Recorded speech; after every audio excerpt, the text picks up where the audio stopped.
Alors que je prenais ma douche, ma femme continuait de fouiller dans mon portefeuille. En tant qu'expert en cybersécurité, j'ai préparé une carte piège, créditée de 50 000 $. Le lendemain, j'ai constaté pour 49 700 $ d'achat, notamment des sacs de créateurs, et des billets pour Londres. Une semaine plus tard, elle est revenue, tout en se vantant, « J'ai adoré ce séjour au spa. » J'ai ri, car la carte qu'elle avait utilisée. Tu es encore en train de vérifier mes cartes de crédit, n'est-ce pas? Mélissa s'est figée, mon portefeuille entre les mains. Pendant une fraction de seconde, j'ai vu dans son regard quelque chose que je n'y avais jamais vu auparavant. Ce n'était ni de l'embarras, ni de la culpabilité. C'était du calcul. Je m'appelle Blake, j'ai 36 ans, et mon métier consiste à attraper ceux qui volent de l'argent par voie électronique. Mélissa suivait cette routine depuis près d'un mois désormais, fouillant dans mes affaires pendant que je prenais ma douche, et épiant mes relevés bancaires dès qu'elle me croyait distrait. Après 11 ans passés dans la cybersécurité chez Phoenix Security Solutions, je sais reconnaître un comportement suspect. Elle a levé les yeux, affichant ce sourire qu'elle réservait toujours au moment où elle se faisait prendre, prétendant chercher un reçu du magasin de bricolage. Tu sais comment je suis avec les dépenses. Je savais pertinemment, moi, comment elle gérait les dépenses. Nous vivions à Austin, dans un appartement que nous pouvions à peine nous offrir, tout cela parce que Mélissa voulait absolument s'aligner sur le train de vie de son amie Sarah. Cette même Sarah, qui publiait des photos de vacances en Europe, alors que nous économisions péniblement pour de simples sorties en camping. Si vous aimez les histoires de trahison, et la manière dont la vérité finit toujours par éclater, cliquez sur le bouton j'aime et abonnez-vous dès maintenant. Chaque jour apporte de nouveaux récits, tous plus surprenants les uns que les autres. Les reçus de bricolage sont dans le tiroir du bureau, ai-je dit. À la même place que d'habitude. Elle a reposé mon portefeuille, mais l'angle n'était pas le bon. Un détail insignifiant, certes, mais en cybersécurité, les petits détails sont cruciaux. J'enquête sur les fraudes financières depuis des années.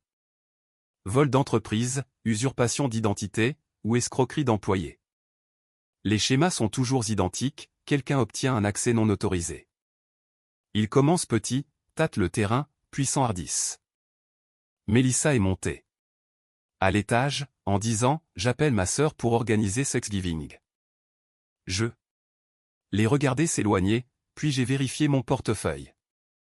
Tout semblait normal, mais le calme apparent n'est jamais une garantie de sécurité. Elle avait manipulé mes cartes, les avait étudiées, mémorisant sans doute les numéros ainsi que les codes de sécurité. La fraude financière, en effet, commence toujours par une opportunité. Il suffit que quelqu'un laisse ses informations sans surveillance, ou fasse confiance à la mauvaise personne.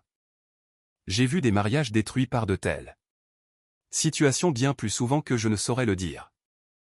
Je me suis rendu dans mon bureau, puis j'ai ouvert le logiciel de surveillance des fraudes que j'utilisais d'ordinaire pour mes démonstrations clients. Si quelqu'un avait l'intention d'accéder à mes comptes sans autorisation, cette personne allait recevoir une leçon mémorable. Ce soir-là, j'ai préparé un dispositif particulier. Une carte piège, reliée à un compte provisionné d'exactement 60 000 $. Les mêmes systèmes de surveillance, qui me permettaient d'intercepter les voleurs d'entreprise, allaient désormais suivre chaque transaction. Localisation GPS, détails sur les commerçants, horodatage, tout y était pour constituer un dossier solide. J'ai placé cette carte précisément là où se trouvait habituellement ma carte de débit ordinaire. 4 jours plus tard, elle avait disparu. J'ai rencontré Mélissa il y a 6 ans, lors d'une conférence technologique en centre-ville. Elle terminait alors ses études de commerce, tout en travaillant à temps partiel dans une boutique de montres de luxe. Intelligente, ambitieuse, elle se montrait fascinée par la sécurité financière. Mon travail la captivait. Tu es comme un détective. M'avait-elle dit lors de notre second rendez-vous, mais pour les délits financiers. À l'époque, sa curiosité semblait tout à fait sincère. Elle me posait des questions précises sur les systèmes de paiement, la détection des fraudes, ou encore le suivi des transactions. Je lui expliquais le fonctionnement global, lui montrais des études de cas, et faisais même des démonstrations de logiciels de pistage. Avec le recul, je réalise que j'étais en train de former ma future adversaire. Nous nous sommes mariés 4 ans plus tard. Ce fut une petite cérémonie, avec un budget raisonnable. Mélissa espérait quelque chose de plus grandiose, mais mon salaire chez Phoenix Security ne permettait pas de financer le genre de mariage que Sarah avait eu. Sarah avait épousé un entrepreneur de l'univers des crypto-monnaies, vivait dans une villa avec vue sur le lac, et conduisait une voiture qui valait plus que mon salaire annuel. Les comparaisons ont commencé de manière subtile, des remarques sur les vacances de Sarah, ses sacs de marque, ou les restaurants qu'elle fréquentait. Mélissa ne se plaignait jamais ouvertement, mais le message était limpide, nous ne tenions pas la distance. J'ai accepté des contrats en freelance pour arrondir nos fins de mois, passant de longues soirées à aider des startups à sécuriser leur réseau. Cet argent supplémentaire aidait, certes, mais il ne suffisait pas à combler le fossé entre notre quotidien et celui de Sarah. Mélissa s'est mise à faire plus d'heures à la boutique de montres, mais, curieusement, ses fiches de paie diminuaient. Quand je lui ai posé la question, elle m'a répondu que le gérant avait réduit les commissions. Cela semblait logique, le secteur de la vente de luxe traversant alors une période difficile. Les signaux d'alarme s'accumulaient depuis des semaines. Elle m'interrogeait sur mes déplacements, mes réunions de travail, posant des questions faussement anodines sur la sécurité bancaire, à quelle vitesse les transactions suspectes étaient signalées, ou quel montant déclenchait des alertes. Elle présentait cela comme de l'intérêt pour mon expertise, mais j'y voyais clairement du repérage. Il y a un mois, elle a commencé à fouiller dans mon portefeuille, choisissant toujours les moments où j'étais distrait, et invoquant des excuses plausibles. Comme chercher des reçus qui se trouvaient invariablement ailleurs. Elle cherchait aussi des cartes de visite que je ne portais jamais sur moi. J'aurais dû l'affronter à ce moment-là. Pourtant, une partie de moi éprouvait le besoin de savoir jusqu'où elle irait. Dans mon domaine professionnel, les suppositions mènent au licenciement. Seules les preuves permettent de condamner. Le matin où la carte piège a disparu, Mélissa a préparé des pancakes. Routine habituelle, conversation ordinaire. Elle a mentionné l'éventualité de retrouver Sarah pour le déjeuner. Rien de bien cher, a-t-elle glissé en m'embrassant pour me dire au revoir. Tu sais à quel point je fais attention. Je l'ai regardé s'éloigner en voiture, puis j'ai immédiatement vérifié le système de surveillance. La carte venait d'être activée. La première alerte est tombée à 10h47. Une seule transaction de 8 cents, effectuée dans une boutique haut de gamme du centre-ville. J'étais alors en réunion avec un client quand mon téléphone a vibré. Selon le protocole standard, tout achat supérieur à 5 cents déclenche une alerte. Je suis sorti un instant pour vérifier les détails. Elle avait utilisé la carte dans un magasin dont elle m'avait parlé après y être allée avec Sarah.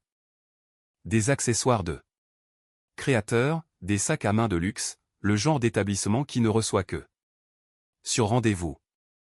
30 minutes plus tard, une nouvelle alerte s'est affichée, 3 000 $. Même boutique, puis une autre. À l'heure du déjeuner, elle avait déjà dépensé 12 000 $ en articles de luxe, principalement des sacs, des chaussures et des bijoux. Chaque achat était géolocalisé et horodaté avec précision. Assis dans ma voiture, je regardais les alertes s'accumuler. Il ne s'agissait pas d'achats impulsifs, mais bien d'une stratégie de dépense planifiée et systématique. Elle savait précisément ce qu'elle voulait. À 13h30, la situation a pris une toute autre tournure. Une réservation de voyage en centre-ville d'Austin, $6 000 pour des billets d'avion. La transaction incluait les données des passagers, ainsi que la destination. Londres, en Angleterre, en classe affaires. Avec un départ prévu le lendemain matin. Je suis rentré chez nous en voiture. Pour vérifier nos comptes joints. Elle n'y avait pas touché. Une décision habile. De sa part. Puiser dans l'argent commun aurait été plus difficile à justifier, tandis que la carte piège, elle, était reliée à un compte dont elle ignorait l'existence. Ce soir-là, Mélissa a préparé le dîner comme si de rien n'était. Elle a raconté sa journée, a évoqué ses courses avec Sarah, et ses plaintes des embouteillages. Une prestation d'actrice impeccable. Si je n'avais pas suivi ses mouvements temps réel, je n'aurais absolument rien soupçonné. Après le dîner, elle a préparé sa valise. Sarah m'a invité à une retraite de bien-être, a-t-elle annoncé, une décision de dernière minute, c'est elle qui régale. C'est très généreux de sa part, ai-je répondu. Nous partons tôt. Demain matin, et je ne serai probablement pas de retour avant la fin du week-end. J'ai aidé à porter sa valise jusqu'à la voiture, je l'ai embrassée. Puis je l'ai regardée s'éloigner pour ce qu'elle prétendait être une simple retraite locale. 25 minutes plus tard, une nouvelle alerte s'est déclenchée, parking de l'aéroport, zone longue durée. Puis, le silence. À 4 heures du matin, heure locale, mon téléphone a littéralement explosé de notifications. Les transactions s'enchaînaient, tout en provenance de Londres, hôtel, restaurant, zone commerciale.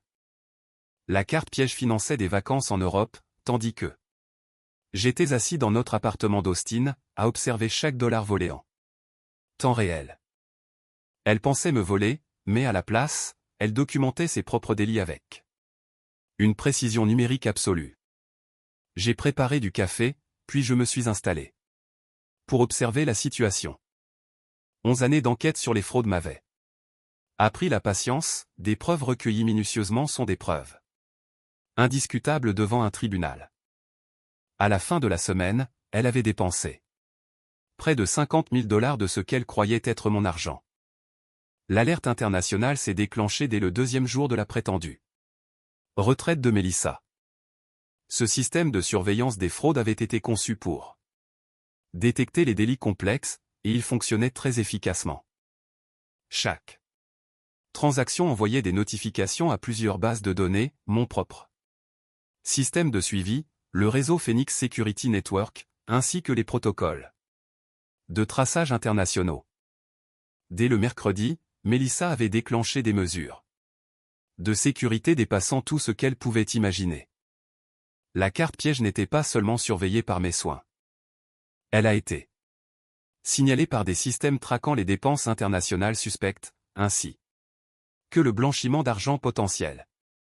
Sa frénésie d'achat à Londres a déclenché des vérifications automatiques auprès de 3 unités distinctes de lutte contre la criminalité financière. Le volume, le profil des transactions.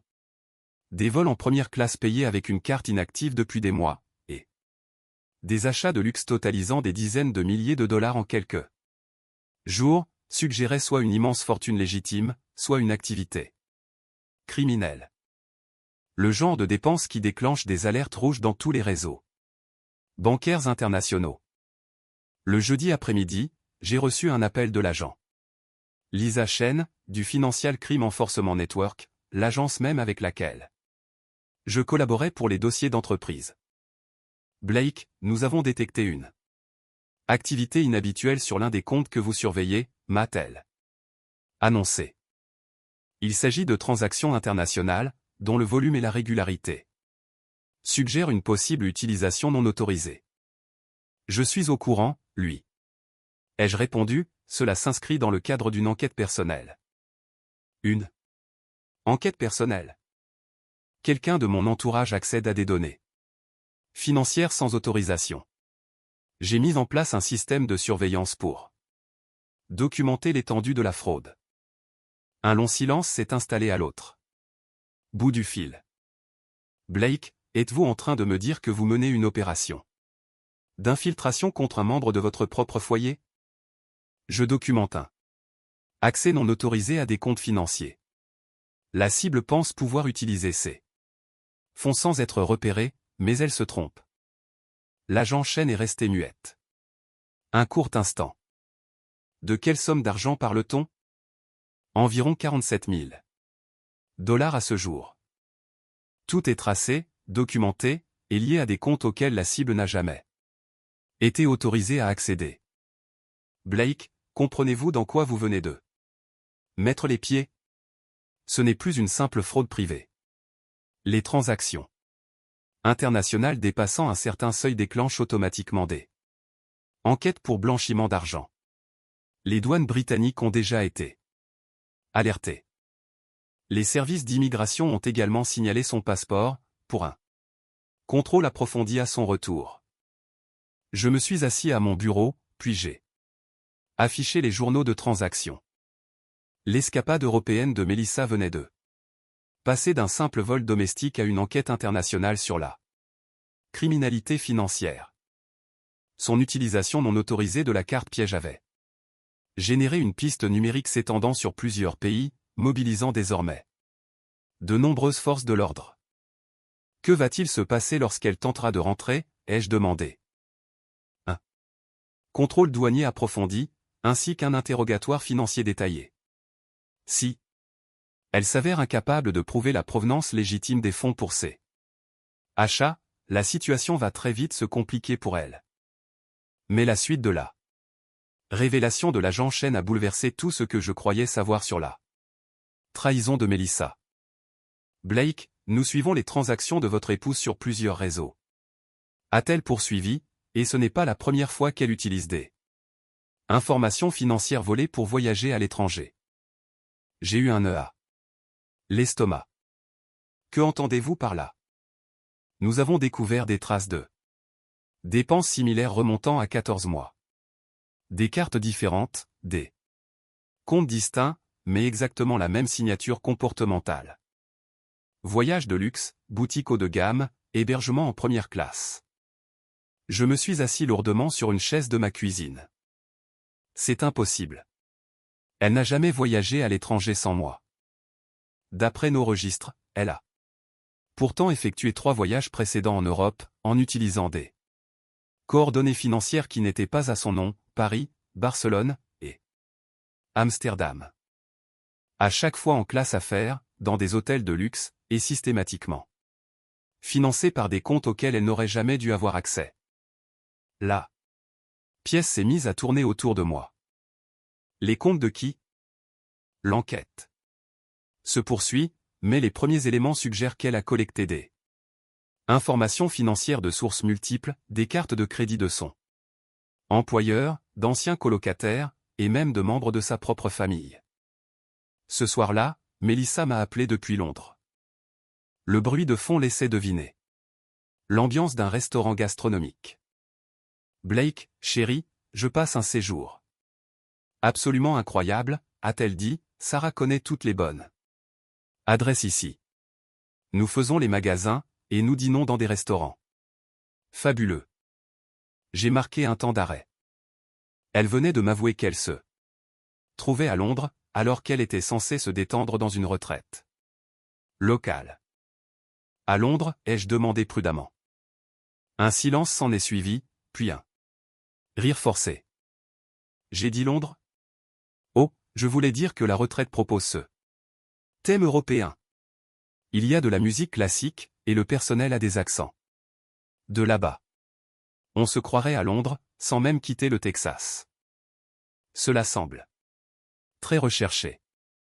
Tu connais ces endroits chics, tout est à thème aujourd'hui.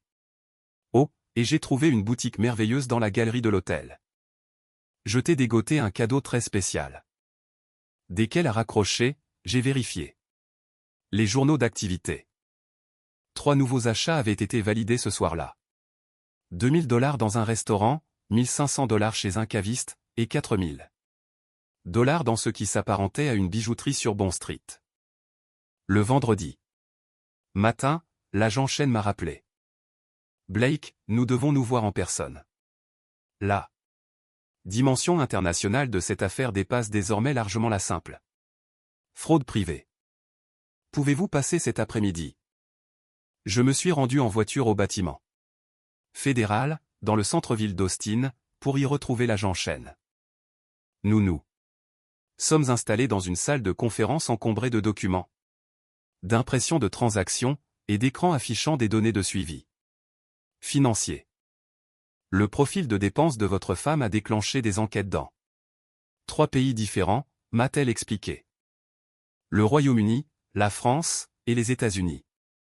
Le volume de transactions, l'accent mis sur le luxe, ainsi que ce voyage soudain à l'étranger, tout indique un cas potentiel de blanchiment d'argent, ou de criminalité financière organisée.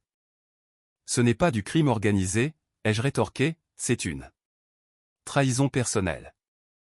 Je le comprends bien, mais les preuves ne se soucient pas des motivations. Ce qui compte, c'est la récurrence des faits, et la piste documentaire qu'elle a elle-même créée.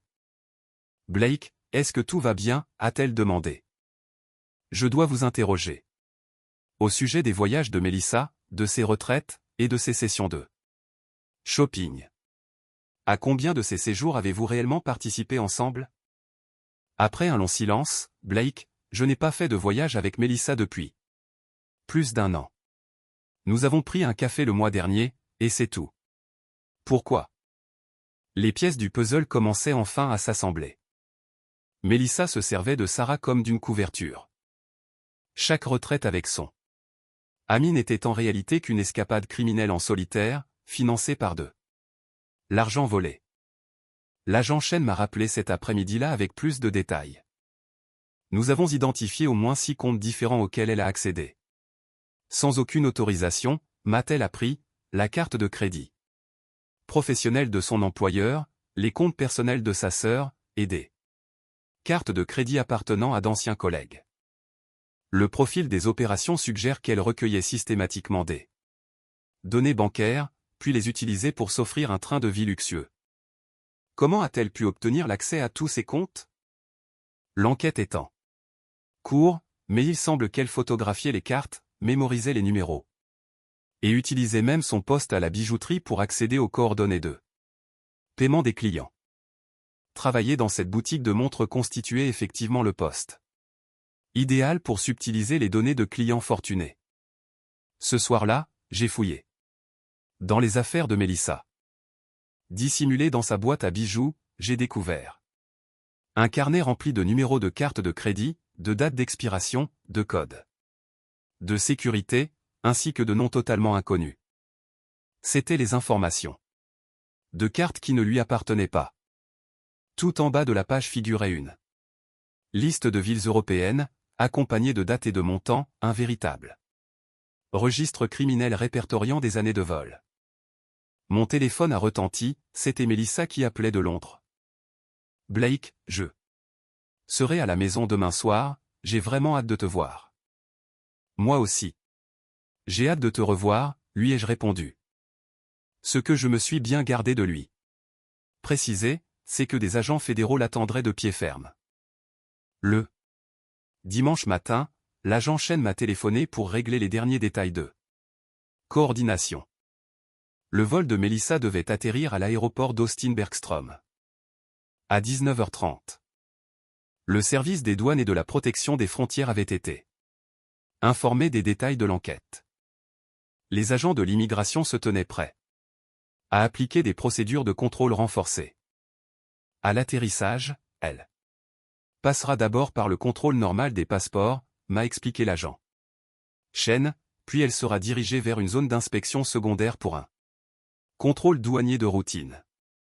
C'est à ce moment-là que nous l'interrogerons sur la provenance des fonds utilisés pour ses achats. Que se passera-t-il si elle prétend que j'ai autorisé ces dépenses? Nous vérifierons immédiatement cette version avec vous. Mais Blake, les éléments que nous avons réunis indiquent que cela va bien au-delà de l'usage abusif de vos comptes personnels. Elle gère un réseau de fraude financière élaboré depuis plus d'1 an. J'ai passé la journée à préparer le retour de Mélissa, j'ai rangé la maison, classé les preuves accumulées, puis relu les journaux de transaction. Une dernière fois. À la tombée de la nuit, le total des dépenses de la carte piège s'élevait à 49 700 $. Chaque achat était documenté, chaque transaction enregistrée. Chaque dollar dépensé constituant une preuve supplémentaire pour les procureurs fédéraux. À 19h15, j'ai reçu un SMS de Mélissa, je viens d'atterrir. J'ai hâte de tout te montrer. 20 minutes plus tard, mon téléphone a vibré. C'était l'agent Chen, elle se trouve actuellement en inspection secondaire. Les douaniers ont découvert pour plus de 35 000 $ d'articles de luxe dans ses bagages, des sacs de marque, des bijoux, et des vêtements coûteux. Interrogée sur l'origine des fonds, elle a affirmé que son mari lui avait donné la permission d'utiliser sa carte de crédit pour ce voyage. Nous vérifions ça. Version des faits à présent. Êtes-vous prêt à faire une déposition officielle concernant l'autorisation de ces achats? J'ai fixé les relevés de transactions sur mon écran d'ordinateur. 49 700 $ de débit non autorisé, des années de données financières dérobées, et un carnet rempli de numéros de cartes de crédit appartenant à des tiers. Je n'ai jamais autorisé la moindre dépense. Elle a accédé à mes informations bancaires sans mon accord, et s'en est servi pour s'offrir des voyages à l'étranger ainsi que des objets de luxe. C'est exactement ce que nous pensions. Blake, sachez qu'elle porte également sur elle une autre série de cartes de crédit, avec des noms et des numéros de comptes qui ne correspondent en rien à ceux de votre foyer. C'étaient les données volées contenues dans son carnet de notes.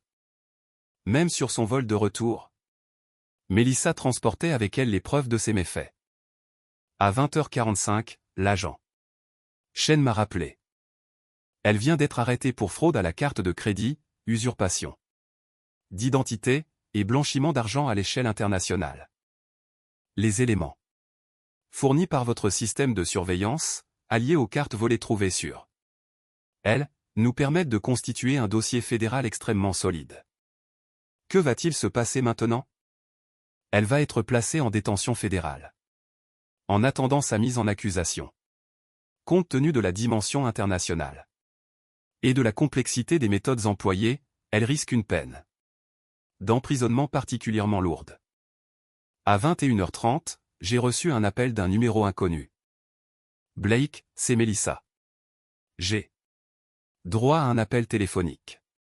Il y a un terrible malentendu, est-ce que tu peux venir à l'aéroport pour régler ça? Quel genre de malentendu?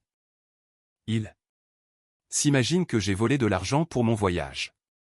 Je leur ai dit que tu m'avais autorisé à utiliser ta carte. Dis-leur simplement que c'était autorisé, et nous pourrons rentrer à la maison. J'ai à nouveau regardé les relevés de transactions sur mon écran. 49 700 $ d'achats frauduleux, des années d'escroquerie, et ce carnet débordant de coordonnées bancaires usurpées. Mélissa, je ne t'ai jamais donné l'autorisation d'utiliser mes comptes. Un silence de mort s'est installé sur la ligne. Blake, s'il te plaît. Je peux tout expliquer. Je n'en doute pas. Garde plutôt tes explications pour ton avocat. J'ai raccroché, puis j'ai éteint mon téléphone. La maison m'a paru paisible, pour la première fois depuis des années. L'audience de mise en accusation était fixée au mardi matin, au tribunal fédéral du centre-ville d'Austin. J'étais assis dans la tribune du public lorsque Mélissa a été introduite dans la salle, vêtue d'une combinaison orange, les mains menottées dans le dos. Cette femme, qui venait de dépenser 50 000 $ en articles de luxe à Londres, semblait bien fragile désormais, écrasée par la réalité des poursuites pénales fédérales.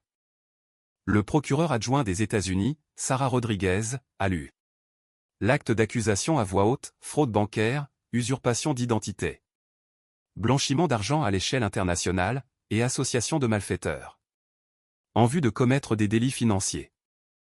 Chaque chef d'inculpation l'exposait à des peines d'emprisonnement se comptant en années, et non en mois. Votre honneur, a déclaré la procureure Rodriguez. L'accusée a mis sur pied une entreprise criminelle structurée sur une période de 14 mois. Elle a accédé de manière méthodique aux données financières de plusieurs victimes, s'est servi de ces informations pour s'offrir des voyages de luxe à l'étranger, et a tenté de dissimuler ses méfaits par des stratagèmes élaborés.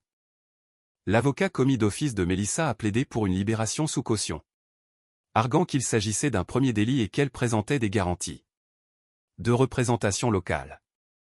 La procureure Rodriguez a immédiatement répliqué en exposant la dimension internationale des délits, la technicité des méthodes employées, ainsi que les pertes financières colossales infligées aux victimes. L'accusée présente un risque important de fuite, a-t-elle soutenu. Elle a montré une habitude de voyager à l'étranger grâce à des fonds détournés, dispose de compétences réelles pour déjouer les systèmes financiers. Et les éléments de preuve indiquent qu'elle planifiait d'autres méfaits au moment de son arrestation.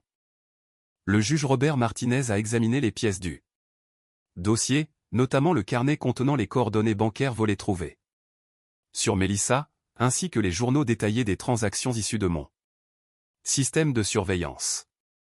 Le tribunal estime que l'accusé présente à la fois un risque de fuite et un danger pour la collectivité, a tranché le juge Martinez.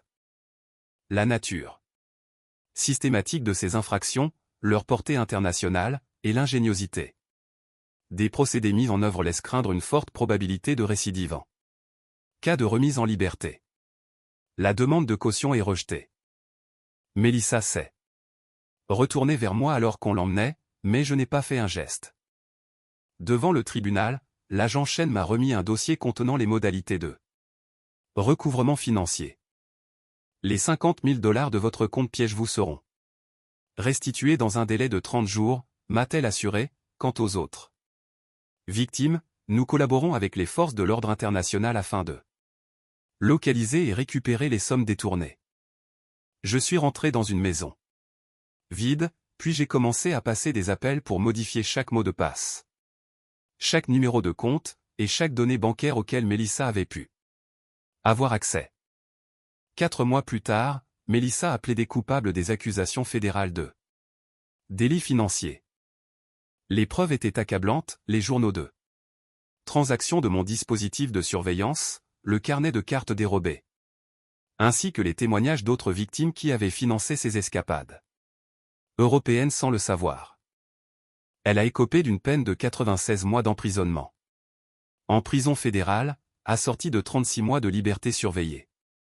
Le montant des restitutions a été fixé à plus de 350 000 $, représentant la somme totale dérobée à l'ensemble des victimes sur 14 mois d'activité délictueuse.